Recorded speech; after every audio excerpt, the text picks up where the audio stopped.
नमस्ते friends, UP police constable की भर्ती के लिए PYQ की जो सीरीज हम लोग को चला रहे हैं उसमें आज बहुत ही इंपॉर्टेंट क्वेश्चंस को देखने वाले हैं जो कि एग्जाम में आते ही रहते हैं। इसी तरह के क्वेश्चन एग्जाम में आएंगे तो इनको प्रैक्टिस करना है। पहला क्वेश्चन है कि 640 का 25% कितना होगा। क्वेश्चंस इजी होते हैं। करना क्या रहता है? करना यह रहता है कि इनको कम टाइम में आंसर निकालना है सो दैट आपका जो टफ क्वेश्चन रहे उसमें आप अपना टाइम लगा सके। तो 640 का मतलब गुणा 25%, मतलब आप डायरेक्ट वैल्यू रख सकते हैं। जैसे देखो, आपको पता है 50% क्या होता है? 50% मतलब आधा। 50% मतलब आधा। ऐसे ही 25% मतलब 50 का आधा। इसका ये क्या हो जाएगा? 1/4। तो आप डायरेक्ट वैल्यू रखेंगे 25% मतलब 1/4। इसको कट करेंगे तो आएगा 16 और यहाँ पे 0 लगा देंगे तो ये हो जाएगा 160 मतलब 160। 640 का 25% जो होगा वो 160 होगा। ऑप्शन डी आपका करेक्ट आंसर होगा। ये क्वेश्चन एग्जाम में आया हुआ है। अगला क्वेश्चन आपके सामने है। HCF पूछा है। मौसा दो संख्याएं गिवन है, उन दोनों संख्याओं का मौसा महत्तम समापवर्त पूछा है। तो सबसे बेस्ट एग्जाम्पल है, आपको ऑप्शन से क्वेश्चन को सॉल्व कर दीजिए। HCF महत्तम समापवर्त मतलब हाईएस्ट कॉमन फैक्टर आपको बताना है। ऑप्शन में देखिए वो कौन सी बड़ी संख्या है जिससे ये दोनों संख्याएं कट जाएं।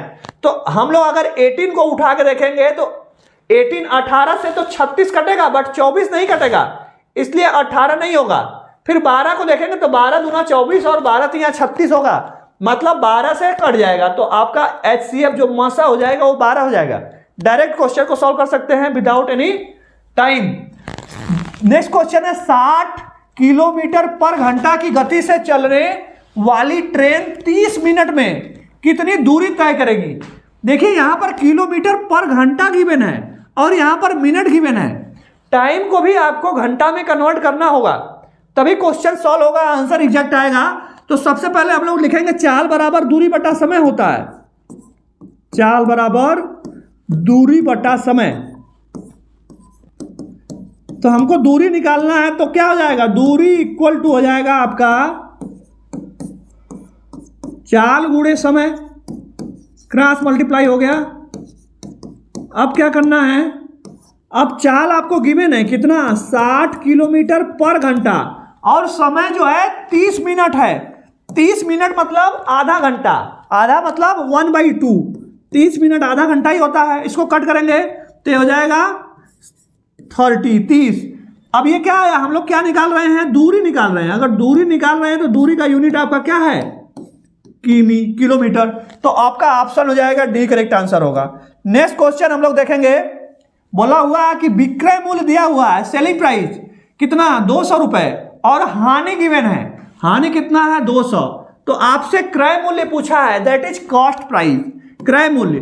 तो हानि इक्वल टू क्या होता है? हानि इक्वल टू होता है क्रय मूल्य माइनस विक्रय मूल्य। क्रय मूल्य माइनस विक्रय मूल्य।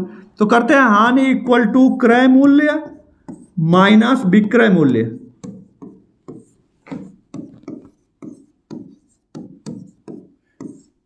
फार्मूला केवल याद रहेगा, क्वेश्चंस लग जाएंगे। तो क्रय मूल्य की वैल्यू क्या है? क्रय मूल्य आपसे निकालना है तो क्रय मूल्य छोड़ देते हैं। हानि की वैल्यू गिवन है 200 इक्वल टू हो जाएगा क्रय मूल्य हमको निकालना है और विक्रय मूल्य आपको गिवन है कितना? 1200 रुपए। अब क्रय मूल्य निकालना है, विक्रय मूल्य को इधर भेज दीजिए, इधर है माइनस, इधर आ जाएगा तो प्लस हो जाएगा। तो क्या हो जाएगा? 200 प्लस 1200 बराबर 1400 रुपया। ये आपका रहा क्रय मूल्य। मतलब ऑप्शन सी करेक्ट आंसर है। मतलब जो उसका क्रय मूल्य था सामान का वो था 1400 रुपया और उसने उसको बेचा कितने में? 1200 में। तो उसको घाटा कितने का हुआ? 200 का हुआ। वही क्वेश्चन है। नेक्स्ट क्वेश्चन है, एक वर्ग गिवन है। बोल रहा वर्ग का परिमाप, वर्ग बना लीजिए। वर्ग का परिमाप गिवन है कितना? 40 सेंटीमीटर। परिमाप क्या होता है? अगर ये साइड ए है तो परिमाप जो होता है P इक्वल टू 4 गुणा साइड। 4 गुणा साइड मतलब भुजा।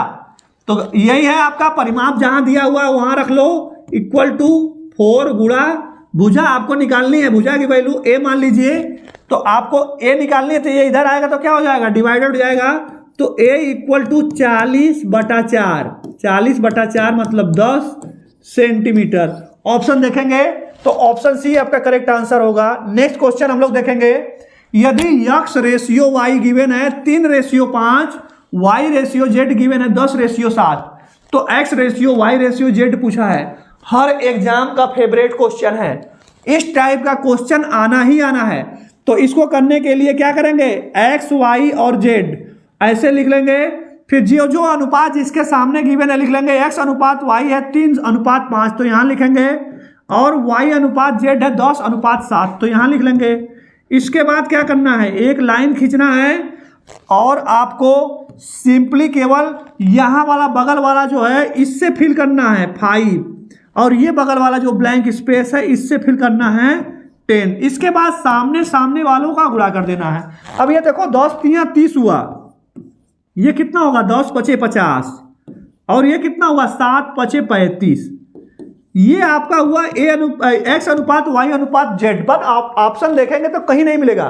तो करना क्या है, अभी देखेंगे आप फर्दर ये सब संख्याएं 5 से कटेंगी, तो 5 से काटते हैं, 5 से कटेंगे क्योंकि अनुपात निकाल रहे हैं तो सिंपलेस्ट फॉर्म में सबसे लिखना होता है। तो 5 से काटेंगे तो 5×6 = 30 होगा, और 5 से काटेंगे तो 10×5 = 50, और 5 से काटेंगे तो ये आएगा 7। यहाँ ये आपका फाइनल आंसर है। ऑप्शन देखेंगे तो ऑप्शन बी आपका करेक्ट आंसर होगा। तो इस तरह हम लोगों ने बहुत ही इंपॉर्टेंट क्वेश्चंस को देखा, और इनको आपको प्रैक्टिस करना है और अपने फ्रेंड्स के साथ शेयर करना है। Thanks for watching.